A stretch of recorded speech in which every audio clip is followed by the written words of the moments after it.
29 নম্বর পারার প্রথম সূরা সূরা মুলক। আল্লাহ তাআলা এই সূরা এত বেশি পরিমাণ মর্যাদা এবং সুনাম দিয়েছেন, এতে তো কোরআনে কারীমের সমস্ত আয়াতে কারিমায় বহুত মর্যাদাওয়ালা। কিন্তু মুফাসসিরিনে কেরাম এই সূরা মুলক তাবারাকাল্লাযী বিয়াদিহিল মুলক ওয়া হুয়া আলা কুল্লি শাইইন কাদির, এই সূরার এত ব্যাখ্যা দিয়েছেন।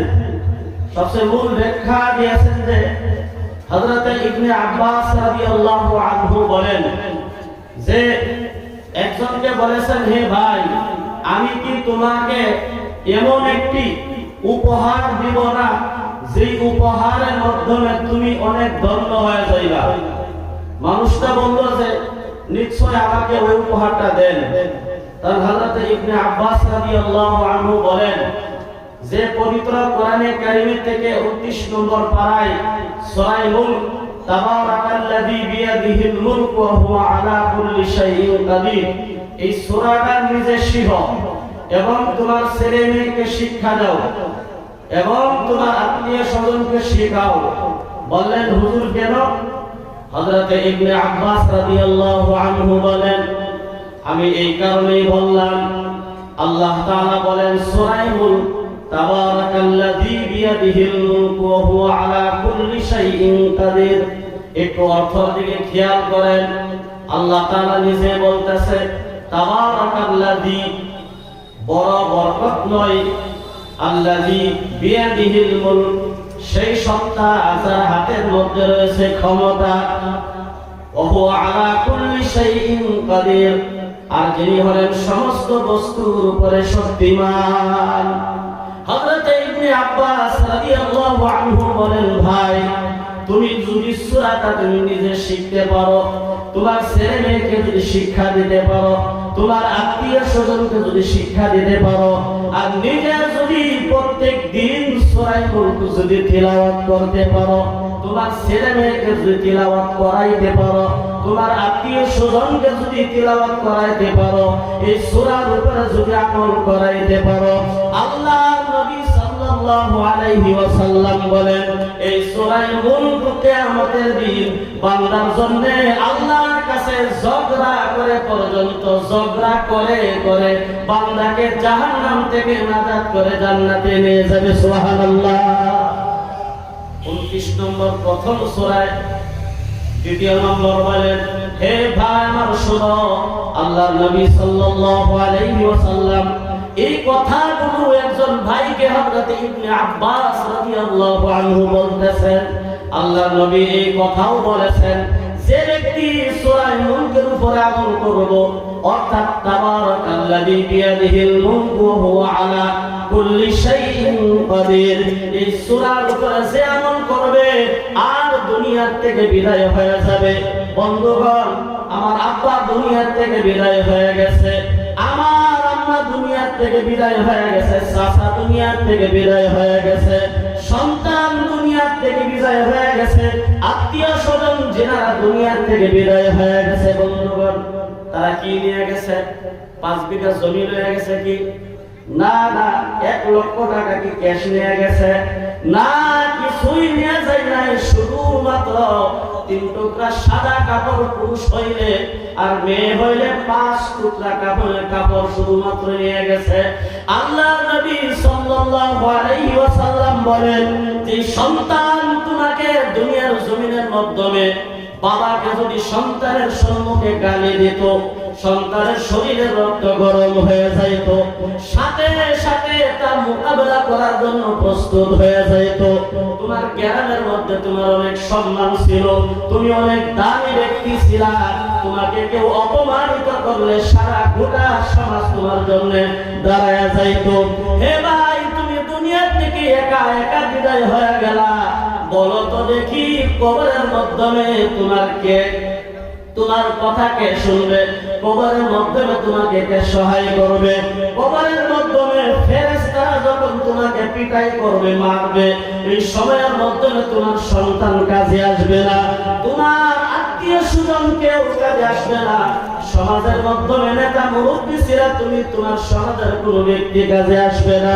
অর্থাৎ তোমার বাবা যে সন্তানের জন্য মানুষের গালাগালি শুনতো, ওই বাবাও তো সেই জায়গার মধ্যে উপস্থিত থাকবে না।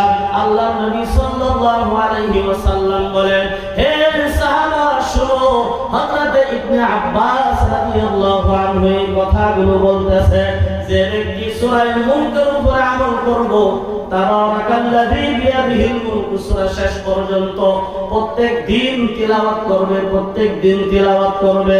আর এটা অর্থ ব্যাখ্যা বুঝে বুঝে এই সূরার উপরে আমল করবে। কবর যাওয়ার পর কেউ না থাক, এই সূরা মুলক বান্দার জন্য সিকিউরিটির দায়িত্ব পালন করবে। সুবহানাল্লাহ। সূরা মুলক বলে, আমি তোমার সাথী, তোমার সঙ্গী ছাড়বো না, কবরের মধ্যে তোমার সঙ্গী হয়ে থাকবো। উপর থেকে যদি আযাব আসে, ওই সূরা ওই উপরে আযাবগুলো সরাত ফেরাবে। ডান দিক থেকে যদি আযাব আসে, ডান দিকের আযাবগুলো ফেরাবে। বাম দিক থেকে আযাব আসলে বাম দিকের আযাবগুলো বন্ধ করে ফেরাবে।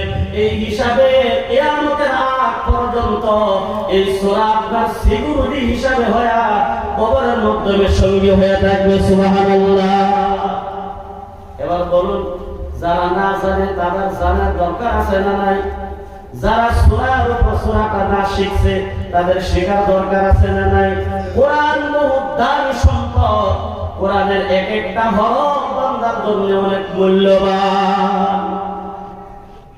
আল্লাহ নবী সাল্লাল্লাহু আলাইহি ওয়াসাল্লাম বলেন, যে কোরআন আমার উপরে নাযিল করা হয়েছে, ওই কোরআন আল্লাহ নবী সাল্লাল্লাহু আলাইহি ওয়াসাল্লাম বলেন, হে আমার উম্মত, আমি দুনিয়া থেকে বিদায় হয়ে যাইতেছি, কিন্তু শেষ মুহূর্তে পর্যন্ত ওয়ারাসাতুল আম্বিয়া হযরত উলামায়ে কেরাম জগতের মধ্যে থাকবে।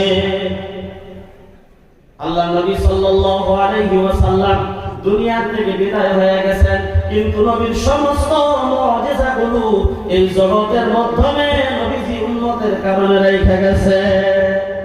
একজন কবি বলেছিল, সোহবতে বা এক জামানা সোহবতে বা আউলিয়া, এক জামানা সোহবতে বা আউলিয়া, বেহতর সবসারে তাআত বেরিয়া। একজন কবি বলেছিল, কোন একজন মানুষ যদি ওলির সুহবতের মাধ্যমে প্রত্যেক সময় থাকতে পারে, কতটুকু সময়? অল্প সময়, চোখের পালকি মারা যতটুকু সময় লাগে, অতটুকু সময় যদি কোন একজন মানুষ যদি একজন ওলির সুহবতের মধ্যে থাকে, তাহলে আল্লাহ তাআলা তার আমলনামায় 1 বছর নফল ইবাদত বন্দেগীর সওয়াব দিয়ে দেয়। সুবহানাল্লাহ। এই কথাটা হযরত আশরাফ আলী থানভী রাহমাতুল্লাহি আলাইহি ওনার একজন খাদেম ছিল। খাদেম বলতেছেন, হে আল্লাহর ওলি, একজন ওলি বিখ্যাত কবি বলেছে, সুহবত জামানা সুহবতে বা আউলিয়া, বেহতর সবসারে তাআত বেরিয়া। এই যে কথাটা বললো, বলেন তো দেখি কথাটা সত্য না মিথ্যা? হযরত আশরাফ আলী থানভী রাহমাতুল্লাহি আলাইহি বলতেছেন, এই কথা কি তোমার বিশ্বাস হয় কি হয় না? বলে, হুজুর গো, আমার অনেক বিশ্বাস হয়, কিন্তু আরো বিশ্বাসের কারণে, আমার ঈমানটা আরো পুক্তা হওয়ার কারণে, মজবুত হওয়ার কারণে আমি আপনার কাছে জিজ্ঞাসা করলাম, যেহেতু আল্লাহ আপনাকে অনেক ইলমের জ্ঞান দিয়েছে, আপনার এক এক কথার উপরে গভীর আছে, চিন্তাধারা আছে। আল্লামা আশরাফ আলী থানভী রাহমাতুল্লাহি আলাইহি বলতেছে, শোনো, কবি তো বলেছেন যে একটু সময় একজন ওলির সুহবতের মধ্যে দিলে 1 বছর নফল ইবাদত বন্দেগীর সওয়াব। আমি যদি কবি বলতাম, তাহলে আমি বলতাম একটু সময়, প্রত্যেক সময় একজন ওলির সুহবতের মধ্যে দেওয়ার খাতিরে 1 কোটি বছর নফল ইবাদত বন্দেগীর সওয়াব হয়ে যাইত। সুবহানাল্লাহ। বন্ধুগণ, আল্লাহ নবী সাল্লাল্লাহু আলাইহি ওয়াসাল্লাম আমাদের জন্য, আপনাদের জন্য এই মুআজিজাগুলো দুনিয়ার জমিনের মাধ্যমে বিদ্যমান রেখে গেছে। আমি একটু কোরআনের দৃষ্টি দিয়া, নবীর ভালোবাসার দৃষ্টি দিয়ে একটু সম্মুখ দিয়ে আপনাদেরকে বোঝাই যে এই দুনিয়ার মাধ্যমে সবচেয়ে বড় হলো নেতা, যাকে নেতা বলা হয়, আল্লাহ নবী সাল্লাল্লাহু আলাইহি ওয়াসাল্লামকে আল্লাহ তাআলা এই জগতের মাধ্যমে সবচেয়ে বড় নেতা বানায় দুনিয়ার মধ্যে পাঠাইছে। সাইয়্যিদুল আলামিন, সাইয়্যিদুল বাশার, সাইয়্যিদুল কাউনাইন, আবার হলো সাইয়্যিদুল মুরসালিন। বন্ধুগণ, আল্লাহ নবী সাল্লাল্লাহু আলাইহি ওয়াসাল্লাম বলেন, হে আমার উম্মতেরা, দুনিয়াতে সকলের বিদায় হইতে হবে। জান্নাত হবে দুনিয়াতে, দুনিয়া থেকে সকলে যেতে হবে কবরের মাধ্যমে, হাসরের ময়দানে উঠতে হবে।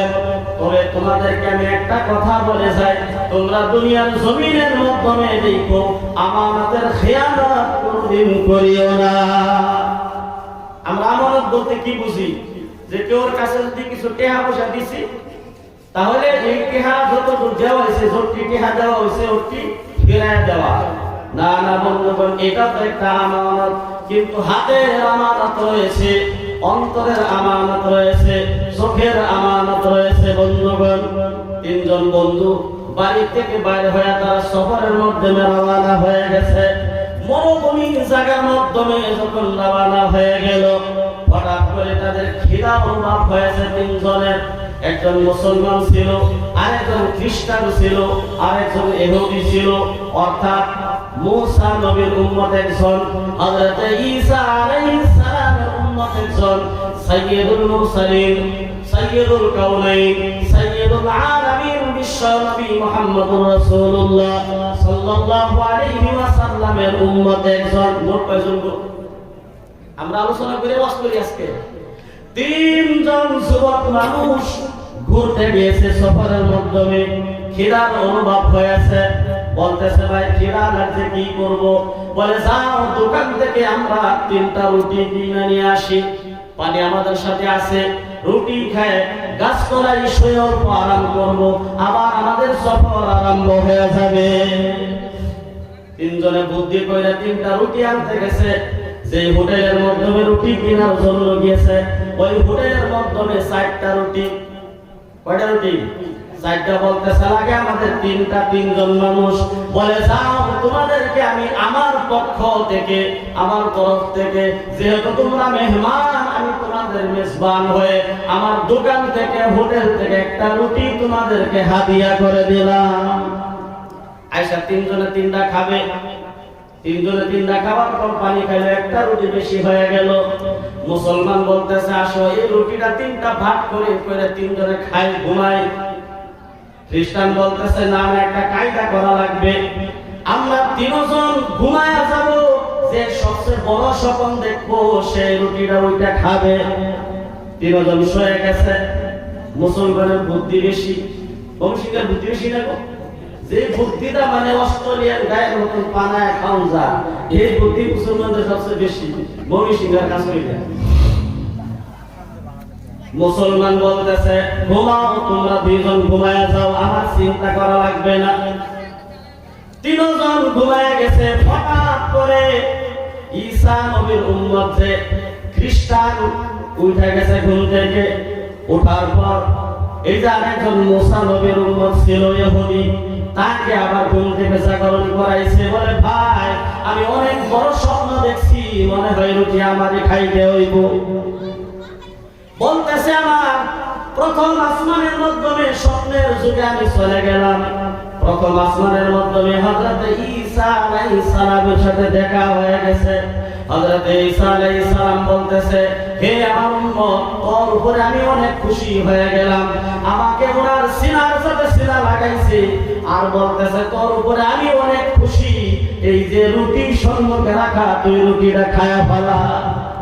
বলে, আমি তো বহুত বড় স্বপ্ন দেখছি, পয়গম্বর ঈসা আলাইহিস সালাম বলছে আমাকে রুটি খাইতে।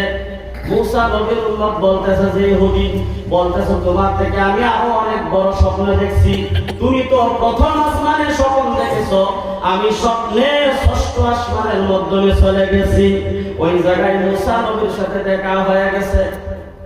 মুসা নবী আমাকে গলার সাথে গলা মিলাইছে, আর বলতেছে, উম্মত তোর উপরে আমি খুশি, তোমার গলার সাথে গলা মিলাইছে, কিন্তু মুসা নবী আমার কপালের মাধ্যমে চুমা খায় বলছে, উম্মত তোর উপরে আমি অনেক খুশি, অনেক খুশি, যা সজাগ হয়ে যা, রুটি তুই খাইলে।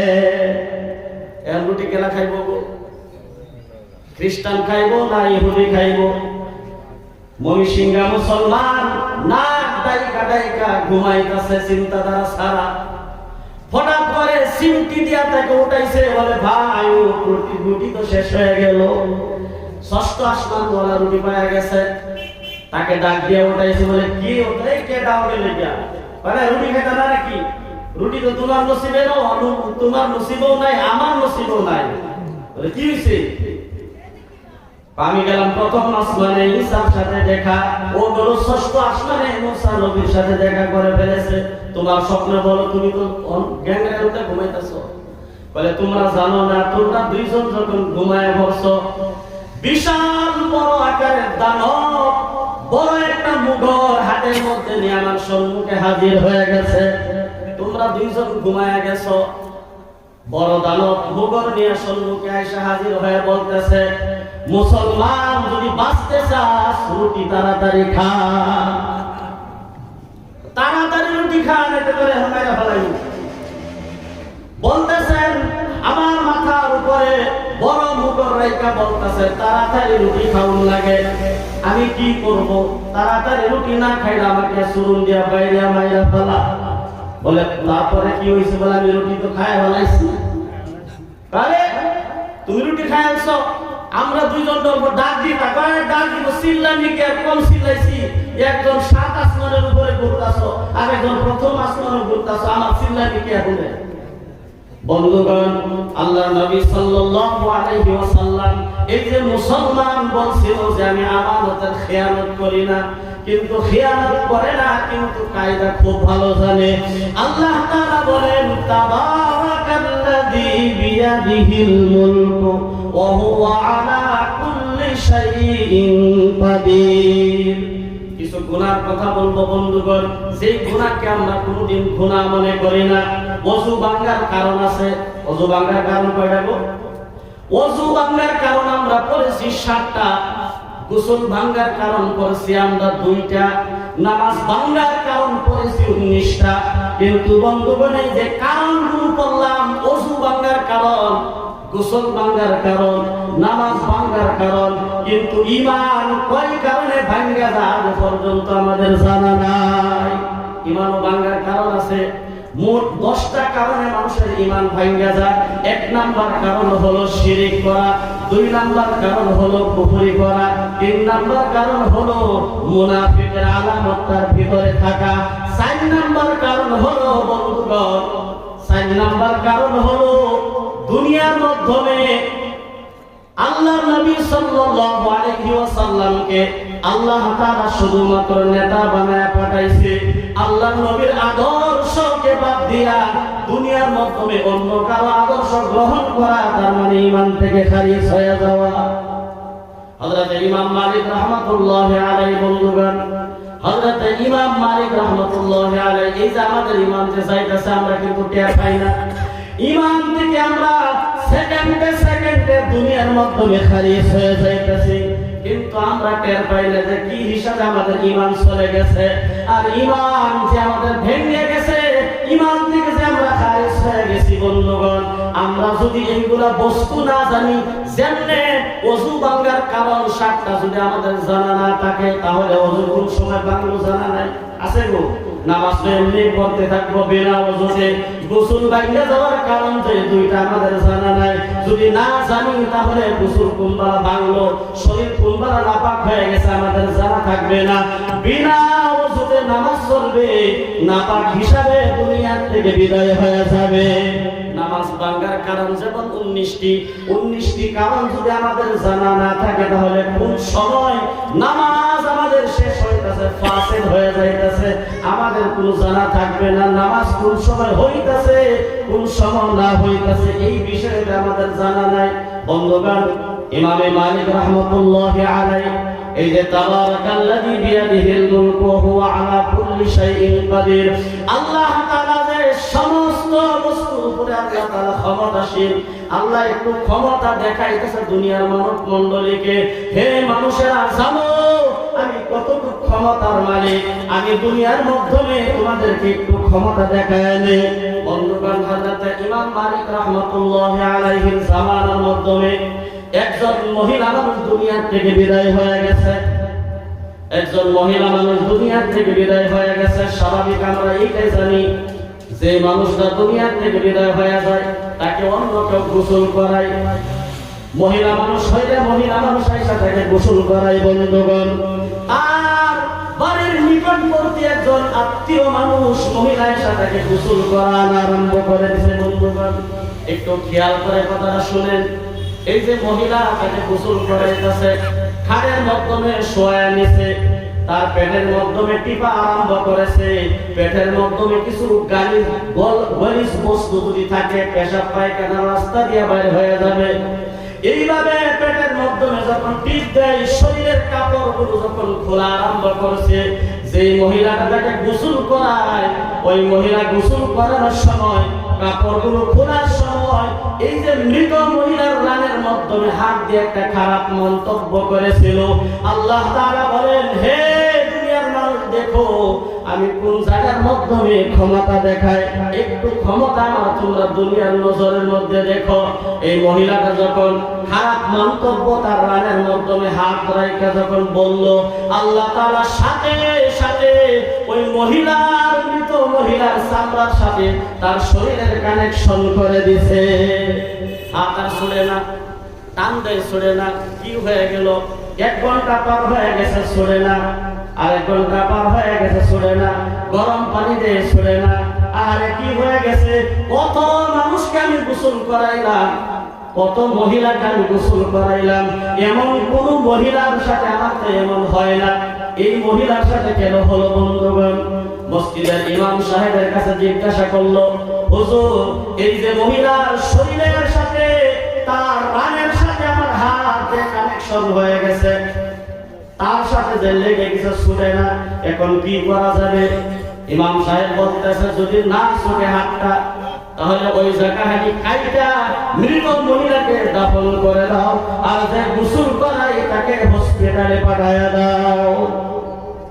এখন বলুন, যার বউ মারা গেছে, যার ঘরে স্ত্রী মারা গেছে, তার সাথে গিয়া বলল, ভাই আপনার বউ তো দুনিয়া থেকে বিদায় হয়ে গেছে, ওই মানুষটা গোসল করানো অবস্থায় যে হাতটা তার রাগের হাতের সাথে লাগিয়ে গেছে আর ছুটে না, এখন চাকু দিয়া কাটিয়া এখান থেকে সরায়া আমার বউকে আমি হসপিটালে নিয়ে যাই, তোমার বউকে তুমি দাফন করে দাও। বলে না না না, আমার বউ অনেক আদরের ছিল, আমার ঘরে স্ত্রী অনেক মহব্বতের ছিল, 5 ওয়াক্ত নামাজ আদায়কারী মহিলা ছিল, তাহাজ্জুদ নামাজ আদায় করতো, আমার জন্য দোয়া করতো, ঘরের একজন শান্তিময় আমার বউ ছিল। আজকে আমি আমার বউ দুনিয়া থেকে বিদায় হয়ে গেছে, তাতে কি হয়েছে? আমার বউয়ের শরীরের মাধ্যমে কোনদিন আমি সনের ফোঁটা পর্যন্ত দেই নাই, আঙ্গুল দিয়েও কোনদিন আঘাত করি নাই, তাকে আমি খারাপ তুচ্ছ ব্যবহার আমি কোনদিন করি নাই। আজকে মারা গেছে, তাতে কি হয়েছে? আমি তার শরীরের মাধ্যমে চাকু ব্যবহার করতে দিব না। পারলে তোমার বউয়ের হাত কাটতে দাও, তোমার বউয়ের হাত কাটতে দাও। বলতেছে না না, আমারও তো বউ অনেক আদরের, আমারটা জিন্দা, তোমারটা মরা, মরাটার কোনো দাম নাই, মাটি খায়া ফেলবে, আমারটা দুনিয়ার মধ্যে জিন্দা আছে বন্ধুগণ, আমারটা তো প্রয়োজন আছে। বন্ধুগণ, যখন মাশওয়ারা চলতেছে কোনো উপায় নাই, হযরত ইমাম মালিক রাহমাতুল্লাহি আলাইহি ওই সময়ের মধ্যে জিন্দা ছিল বন্ধুগণ, সেনা বহুত বড় বিচারপতি চিফ জাস্টিস ছিল বন্ধুগণ। হযরত ইমাম মালিক রাহমাতুল্লাহি আলাইহির কাছে গিয়ে বলতেছে, হুজুর গো, সকাল থেকে গোসল করানোর সময় এইভাবে পুরো ঘটনাটা খুইলা বলছে, হুজুর সন্ধ্যা হয়ে গেছে, এখন কি করব, একটা উপায় করেন। হযরত ইমাম মালিক রাহমাতুল্লাহি আলাইহি বলতেছে, একটা সুন্দর একটা জায়গা তোমরা বানাও, ওই জায়গার মধ্যে আমি পর্দার ব্যবস্থা করো, আর পর্দার আড়াল থেকে মহিলার সাথে আমি কিছু কথা বলবো, আমাকে নিয়ে যাও। আল্লাহ তাআলা কোরআনে কারীমের মাধ্যমে সব কিছু কথাগুলো কথাগুলো খুলে খুলে বান্দার জন্য বয়ান করেছেন। হযরত ইমাম মালিক রাহমাতুল্লাহি আলাইহি পর্দার আড়াল থেকে মহিলাকে জিজ্ঞাসা করলো, হে আমার মা, কি হয়েছে তোমার সাথে?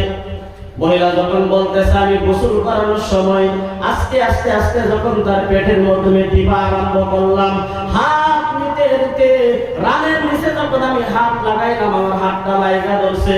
ইমাম মালিক রাহমাতুল্লাহি আলাইহি বলেন, না না, আমার কথার সাথে তো কোনো কথা মিলে না। আরে তোমার কথা আমার কথা তো মিল নাই। আমার কাছে কোরআনের রাডার আছে, হাদিসের রাডার আছে। আমি পরীক্ষা করব এই কোরআন এবং হাদিসের কথা দাও, তোমার কথা কোনো মিল খাইতেছে না। যে হিসাবে তুমি বলতাছো তোমার হাত তো লাগার কথা না, তুমি খুইলা খাও এনে কি দিছে? মহিলা বলতেছে, হে ইমাম সাহেব, আমি সত্য বলেছি, এর মধ্যে কোনো মিথ্যা না। বলে, না না, সত্য বলতে তোমার হাত তো লাগার কথাই না। আল্লাহ তাআলা কোরআনে কারীমের মাধ্যমে বলেছেন, ওয়া তাম্মাত কালিমাতু রাব্বিকা সিদকান ওয়া আদলা লা মুবাদদিলা লিকালিমাতিহি ওয়া হুয়াস সামিউল আলীম। এই কোরআন তো ন্যায় বিচার করনেওয়ালা। কোরআনের মাধ্যমে যা কিছু আছে সব কিছু ন্যায় আছে বন্ধুগণ। কোরআনে কারীমের মাধ্যমে যা কিছু আছে সব কিছু সত্য। আর কিয়ামত পর্যন্ত এই কোরআনের একটা হরফ তো বাদ দিয়ে একটা জের জবর পর্যন্ত পরিবর্তন করার শক্তি নাই। তুমি কইলা বলো সত্য কথা, যদি তুমি খুইলা না বলো তাহলে তোমাকে শুদ্ধা ওই মহিলাকে জিন্দা দাফন করে দিব। মহিলা ভয় পায় গেছে আর কাঁদতেছে, বলতেছে, ইমাম সাহেব আমাকে বাঁচান, আমাকে বাঁচান, আমাকে বাঁচান। এই যে বাঁচান বাঁচান করে চিৎকার মানে সত্য কথা বলেছে। হে ইমাম সাহেব, আমি যখন গোসল করাইতে গেলাম, গোসল করানোর সময় একটা খারাপ মন্তব্য করেছিলাম। আর মন্তব্যটা হয়েছে এই মন্তব্য যে ওই মহিলাটা শুনেছি অনেক ভালো ছিল, নামাজি ছিল, তাহাজ্জুদ গুজার ছিল। ওই মহিলা দুনিয়ার মাধ্যমে পর্দাবিহীন কোন জায়গার মাধ্যমে যাইতো না, স্বামীর কথাগুলো ভালো করে মানত, চলতো, শ্বশুর শাশুড়ির খেদমত করতো, মা বাবার আদরের সন্তান ছিল। কিন্তু আমি একদিন দেখছি রাস্তা দিয়া ওই মহিলাটা একজন পুরুষের সাথে হাইটা যাইতাছে। এই মন্তব্যটাই আমি করছিলাম বন্ধুগণ। এই কারণে ইমাম মালিক রাহমাতুল্লাহি আলাইহি একটা কথা বলেছেন কিতাবের মাধ্যমে। আল্লাহ তাআলা বলেন, হে বান্দা শোনো, মানুষের উপরে মন্তব্য করার আগে একটু চিন্তা করো কথাটা সত্য কি না মিথ্যা। এই যে মহিলা যে পুরুষের সাথে যাইতাছে, পুরুষটা তার ঘরের স্বামীও হইতে পারে, ওই পুরুষটা তার আব্বাও হইতে পারে, ওই পুরুষটা তার নিজের আপন ভাইও হইতে পারে।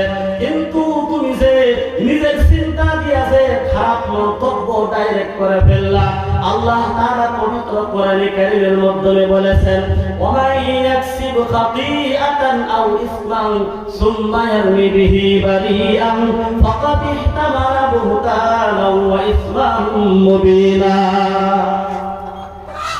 ইমাম সাহেব বলতেছে, এই যে অতক্ষণ সময় জানসোনা করতেছো, আমি তো ভাবতেছি মিলে কারণ কি? আমি যতদিন ধরে মাসলা মাসাইল ফতোয়া দিতাছি, আমি কোনদিন কোরআন এবং হাদিসের হাদিস ছাড়া ফতোয়া দিই নাই, মাসলা মাসাইল আমি বলি নাই। কিন্তু তোমার মাসলার সাথে আজকের মাসলা মিলে না, তার কারণ কি? কোরআনে তো এইটা কইতাছে, ওমাই ইয়াকসিবু খাতিআতান আও ইসমান সুম্মা ইয়ারমি বিহি বারিআন ফাকাদ ইহতামালা বুহতানাও ওয়া ইসমান মুবিনা। নিজের আন্দাজে নিজের ব্যক্তিগত কোন মানুষের উপরে এমনি তুহমত লাগানো যাবে না যদি সত্য না হয়। হযরত ইমাম মালিক রাহমাতুল্লাহি আলাইহি বলতেছে, মহিলা জানো তোমার এখন কি বিচার হইতেছে, কি বিচার হওয়া লাগে? আল্লাহ তাআলা কোরআনের মধ্যে তাও বলেছেন, ওয়াল্লাযীনা ইয়ারমুনাল মুহসানাতি সুম্মা লাম ইয়াতু বিআরবা'তি শুহাদা'a ফাজলিদুহুম 80 জালদাতান ওয়া লা তাকবালু লাহুম শাহাদাতান আবাদা।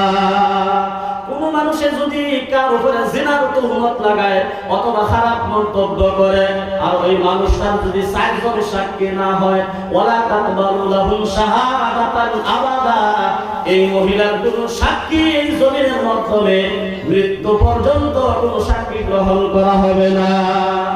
আর কোন ক্ষেত্রে যদি সাক্ষী দেয় তাহলে তার সাক্ষী গ্রহণযোগ্য হইব না। সূরা আন-নূরের মাধ্যমে আল্লাহ তাআলা বলেছেন, কোন মানুষে যদি কেউ উপরে জিনা তুহমত লাগায় তাহলে তারে 80টা বেত মারা। কয়টা গো? 80টা বেত মারা। হযরত ইমাম মালিক রাহমাতুল্লাহি আলাইহি বলতেছে, তার সাথে যে বিচার করত, অর্থাৎ তার সাথে যে পিটাই করনেওয়ালা তার হাতিয়ার ছিল, মানুষটা ছিল, ওই মানুষটাকে বলতেছে 80টা বেত মারো। সামরার 80টা বেত তাকে একটা একটা একটা করে মারা আরম্ভ হয়ে গেছে। মহিলা বলতেছে, দুনিয়ার জমিনের মাধ্যমে মরতে চাই, কিন্তু জাহান্নামের আযাব আমি সহ্য করতে পারবো না। ইমাম মালিক রাহমাতুল্লাহি আলাইহি বলতেছে, এই জমিনের মাধ্যমে কোন মানুষ যদি নিজের গুনাহকে স্বীকার করে আর শরীয়তের বিধান দিয়ে যদি তার বিচার করা হয়, কিয়ামতের দিন আল্লাহ তাআলা তাকে এই গুনার কারণে জিজ্ঞাসা করবে না। এই কারণে বিচার আরম্ভ হয়ে গেছে, তাকে মারা আরম্ভ হয়ে গেছে। একটা একটা করে যখন 79টা বেত মারা শেষ হয়ে গেল, মহিলা জমিনের মাধ্যমে বেহুশ হয়ে পড়ে গেছে বন্ধুগণ, কিন্তু হাত রাম থেকে খুলে না। এই যে হাত যে লাগছে, এই হাত রাম থেকে খুলে না, 79টা হয়ে গেছে। ইমাম মালিক রাহমাতুল্লাহি আলাইহি বলতেছে, আশ্চর্য হয়ে গেলাম, এরকম বিচার তো আমি আর কোনদিন করি নাই। 79টা বেত মারা হয়ে গেছে, এখন পর্যন্ত রানের থেকে তার হাতই খুলে নাই। আহা, মুশকিল হয়ে গেছে, পেছও পড়ে গেছে গা। যে মারতাছে ইমাম মালিক রাহমাতুল্লাহি আলাইহির মুহের দিকে তাকায় রইছে, ছায়া রইছে। ইমাম মালিক বলতেছে, থামো, একটা বেত বাকি রাইখা দাও।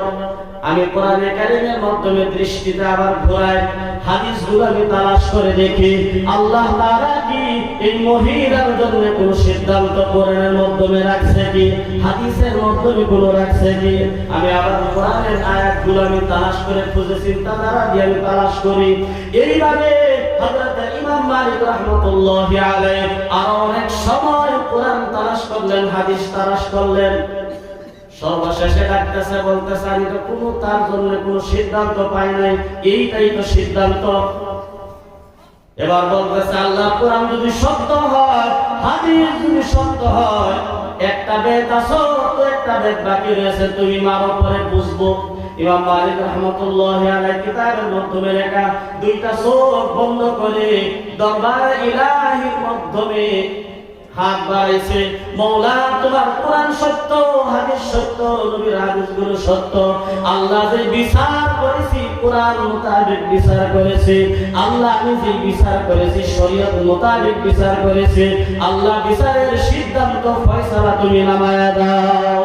এই যে কথা বলার পরে যে একটা বেত শুধুমাত্র বাকি হয়েছিল, তার একটা বেত মারার সাথে সাথে মহিলার হাত তার রান থেকে খুলে গেছে, সুবহানাল্লাহ।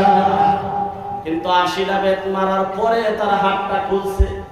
এখন তো আমরা একজন বেতেই বা একজনের উপরে বদনাম উড়াই দিই না গো, কিন্তু ভাবিও না যে আমরা কি অবস্থা হইব। আল্লাহর নবী সাল্লাল্লাহু আলাইহি ওয়াসাল্লাম বলেছেন, আল মুসলিমু মান সালিমাল মুসলিমুনা মিন লিসানিহি ওয়া ইয়াদিহি, আল মুসলিমু মান সালিমাল মুসলিমুনা মিন লিসানিহি ওয়া ইয়াদিহি। তোমার হাতের ইনসাফ হলো ওই হাতে অন্য কোনো মানুষের ক্ষতি না করা, জবানের দ্বারা কোনো মানুষের ক্ষতি না করা। মিন লিসানিহি ওয়া ইয়াদিহি, হাতের দ্বারা ক্ষতি হলো বন্ধুগণ এমনি। এই যে কোন সময় ধরুন না যে 2 ফয়েদের মধ্যে ঝগড়া হইছে, দুই ফয়েদের তো পক্ষপাতী মানুষ আছে নাকি, কিন্তু জানতাছে যে আব্দুর রহমানের ভুল করছে, অন্যায় করছে, কিন্তু তার জানার পরেও যখন তার সামনে কইছে, ভাই তুমি আমার বড় ভাই, তুমি থাকতে দুনিয়ার মধ্যে থাকতে আমার বেইজ্জতি হইব মানুষের সামনে, যাও তোমার 10,000 টাকা দিয়ে দিলাম, 10,000 টাকা নিও বিলিং সিলতল দেয়া আছে না গো? দেখবেন জানতাছে আব্দুর রহমান অন্যায় করছে, তারপরে দেখবেন যে তখন বুদ্ধি দিছে যে খাতান সাদা খাতান কলমান রাইজের সিগনেচাররা সাক্ষী দেয় যে মানুষটা আসলে দোষী না। এই যে কলম দিয়ে একটা সিগনেচার করলেন, এটা হাত দিয়ে ক্ষতি করলেন, এই হাতকে কিয়ামতের দিন আল্লাহ তাআলা জিজ্ঞাসা করবে, তুমি যে একজন মানুষকে, মুসলমান মানুষকে তোমার হাতের দ্বারা তুমি ক্ষতি করছো, একটা সিগনেচারের দ্বারা ক্ষতি করছো, অন্যায় ভাবে কোনো মানুষের উপরে তুমি হাতের দ্বারা হাত তুলছো, অথবা জুবানের দ্বারা কোনো অন্যায় ভাবে মানুষের সম্মুখে তুমি কথা বলছো, এই যে হাতের অন্যায়, জুবানের অন্যায়, কিয়ামতের দিন আল্লাহুম্মা নাখতিমু আলা আফওয়াহিহিম ওয়া তুকাল্লিমুনা আইদিহিম ওয়া তাশহাদু আরজুলুহুম বিমা কানু ইয়াকসিবুন। কোরআনে কারীম যদি সত্য, আল্লাহ তাআলা কিয়ামতের দিন মুখের মাধ্যমে তালা লাগায়া দিবে। বন্ধুগণ, মুখের দ্বারা কোনো কথা বলতে পারবে না। বান্দার হাতে কি অন্যায় করেছে, হাত বলবে আল্লাহ আমার দ্বারাই অন্যায় করেছে, পায়ে বলবে আল্লাহ আমার দ্বারাই অন্যায় করেছে, চোখ বলবে আল্লাহ আমার দ্বারা অন্যায় করেছে। এইভাবে কিয়ামতের দিন আপনার হাত মুহাম্মদের হাত ছিল, আপনার হাতের জন্য আপনি লক্ষ টাকা খরচ করতে আপনি রাজি ছিলেন, কিন্তু এই হাত কিয়ামতের দিন আপনার নিজের বিপক্ষে হয়ে দাঁড়াবে। কিয়ামতের দিন হযরতে বাদশাহ হারুন রশিদ, বন্ধুগণ, আল্লাহ তাআলা এই মানুষের শরীরের মাধ্যমে যা কিছু দিয়েছে সবকিছু দামি না গো? একটা আঙ্গুল যদি না থাকে, ডাক্তার যদি কয় 1 লক্ষ টাকা দিলে আঙ্গুল ঠিক হয়ে যায়, আরে কে হার কি ভিক্ষা করে হইল তো। বাদশাহ হারুন রশিদ, বন্ধুগণ, তার জামানার মাধ্যমে তার একজন খাদিম ছিল। বাদশাহ হারুন, তার খাদিমের নাম ছিল বেহলুল। বেহলুল প্রত্যেক দিন তার বাড়ির মাধ্যমে আসতো, পারমিশন ছিল যে যেই সময় আসে এই সময় তার জন্য গেট খোলা রাখবে। বেহলুল প্রত্যেক দিন সকাল সন্ধ্যা বাদশাহ হারুন রশিদের সম্মুখে এসে হাজির হয়ে বসতো। বাদশাহ হারুন রশিদ যেই সময় আয়েশা বসলো, প্রচন্ড গরমের দিন ছিল বন্ধুগণ, মারাত্মক গরম, পানির পিপাসা লাগছে, তার সম্মুখে 1 গ্লাস পানি হাজির করছে। পানি হাজির করার পর বলতেছে, বাদশা আপনাকে আমি একটা কথা জিজ্ঞাসা করতে চাই। বলে কি? এই যে পানির পিপাসা আপনার যে লাগছে, আপনি যদি মরুভূমি জায়গার মাধ্যমে অবস্থান করেন আর ওই জায়গার মাধ্যমে যদি কোথাও পানি তালাশ করে না পান, তাহলে 1 গ্লাস পানি আপনি কত টাকা দিয়ে কিনবেন? না খাইলে তো মারা যাবেন। বলতেছে না রে, 1 লক্ষ টাকা আমার আধা বাদশাহী দিয়া হইলেও 1 গ্লাস পানি পান করে আমি আমার জীবনকে রক্ষা করব। তাহলে বোঝা গেল জীবন অনেক দামি। 2 নাম্বার প্রশ্ন করলো বাদশা, বলেন এই যে পানিটা পান করলেন, আবার আল্লাহ তাআলা এই পানিটা পেশাবের রাস্তা দিয়ে বাইর করে দেন, পানিটা যদি আটকে যায় তাহলে আপনি কত টাকা খরচ করে পানিটা বের করবেন? বাদশা বলতেছে, আমি যদি ফকির হয়ে যায়, সমস্ত বাদশাহী যদি তার নামে ডাক্তার নামে দেওয়া লাগে, যে অপারেশন করে আমার পানিটা ভিতর থেকে বের করে দেবে, আমি সারা বাদশাহী দিয়ে হইলেও আমি আমার প্রাণ জীবনটাকে রক্ষা করব। বেহলুল বলতেছে, বাদশা এই যে 1 গ্লাস পানি আপনি পান করলেন, এই যে 1 গ্লাস পানি পান করার পর যদি পেশাব বন্ধ হয়ে যায় আপনি বাদশাহী বিক্রি করতে রাজি, তাহলে বুঝেন আল্লাহ কত বড় নিয়ামত। প্রত্যেক দিন আল্লাহ তাআলা 2-3 বার করে, যার 2 বার পেশাব হয়, যার 3 বার পেশাব হয়, আল্লাহ তাআলা প্রত্যেক দিন 2 বার 3 বার করে 3 বার করে লক্ষ লক্ষ টাকার নিয়ামত বান্দাকে দিতেছে। সুবহানাল্লাহ। বাদশাহ হারুন রশিদ বলতেছেন, বেহলুল তুমি তো বেহলুল আমার খাদিম, কিন্তু যদি আমার কাছে ওই পাওয়ারটা থাকতো তাহলে আমি তোমাকে আমার জায়গার মাধ্যমে বসায়া দিতাম। তাই সর্বশেষে বলতেছি ভাইরা আমার, গুনাহ হয়েছে আল্লাহর কাছে তওবা করেন, আল্লাহ তওবাকারী করে পছন্দ করে, আল্লাহ তাআলা তওবাকারীকে পছন্দ করে। আত-তাইবু মিনাল যামবি কামান লা যামবা লাহু। আমাদের মাস্টার সাহেব মাওলানা সাহেব একটু আগে বলেছিলেন, একজন সন্তানকে দুনিয়ার জমিনের মাধ্যমে কমপক্ষে কোরআন পড়নেওয়ালা বানান। আপনি যেদিন দুনিয়া থেকে বিদায় হয়ে যাবে, দুনিয়া থেকে বিদায় হওয়ার পর আপনার সন্তান যদি কোরআন শিক্ষাওয়ালা থাকে, তাহলে কোরআন পড়ে তিলাওয়াত করে চোখের পানি দিয়ে আপনার জন্য দোয়া করবে, কবরের পাশে গিয়ে আপনার জন্য দোয়া করবে, আল্লাহ আমি কোরআন থেকে কিছু তিলাওয়াত করেছি, আল্লাহ আমার বাবা অনেক শিক্ষা অনেক আমার আব্বা ছিল না, আল্লাহ আমার আব্বা অনেক গুনাহ করেছে, আল্লাহ আমার আম্মা অনেক গুনাহ করেছে, আমার আব্বা অনেক নামাজি ছিল না, আমার আম্মা অনেক নামাজি ছিল না, আল্লাহ মা বাবা দুনিয়া থেকে বিদায় হয়ে গেছে, কিন্তু আল্লাহ আমার আব্বা আমাকে অনেক মহব্বত করতো, আমার আব্বা আমার জন্য অনেক কষ্ট করে আমাকে লেখাপড়া করাইছে, আজকে দুনিয়া থেকে বিদায় হয়ে গেছে। বন্ধুগণ, এইভাবে যখন দুই হাত তুলে যখন দোয়া করে বন্ধুগণ, আল্লাহ নবী সাল্লাল্লাহু আলাইহি ওয়াসাল্লাম বলেন, এই যে সন্তান নিজের পিতা মাতার জন্য যখন হাত তুলে আল্লাহর কাছে দোয়া করে, ওই চোখের পানির ফোঁটা নাকের গোড়ায় আসতে আসতে আল্লাহ তাআলা মা বাবার কবরটাকে জান্নাতের বাগান বানায় দেয়। দুই নাম্বার কথা হলো, একজন সন্তান যদি আপনার কোরআন পড়নেওয়ালা থাকে, আপনি যখন মারা যাবেন আপনার লাশটা দুই হাতের মাধ্যমে নিয়ে কবরের মাধ্যমে নামবেন। আল্লাহ তাআলা বলেন কোরআনওয়ালা যে ইকালু লিসাহিবিল কোরআন, এখানে ইকালু লিসাহিবিল কোরআন আল্লাহর নবী বলেছেন, ইকালু লিসাহিবিল কোরআন না দিয়া ইকালু লিহাফিজুল কোরআন আল্লাহ তাআলা বলে নাই, অর্থাৎ কোরআনের হাফিজ হোক, অর্থাৎ কোরআন দেইকা পড়বার জানে না যারা পড়নেওয়ালা, লিসাহিবিল কোরআন কোরআনওয়ালা এমন একজন সন্তান যদি মা বাবার লাশ নিয়ে কবরের মাধ্যমে নামে বন্ধুগণ, আল্লাহ তাআলা কোরআনের বরকতে কিয়ামত পর্যন্ত পিতা মাতার কবরের আযাবকে বন্ধ করে দেয়। সেই জন্য একজন কোরআন পড়নেওয়ালা সন্তান বানায় হয়ে যাবে বন্ধুগণ।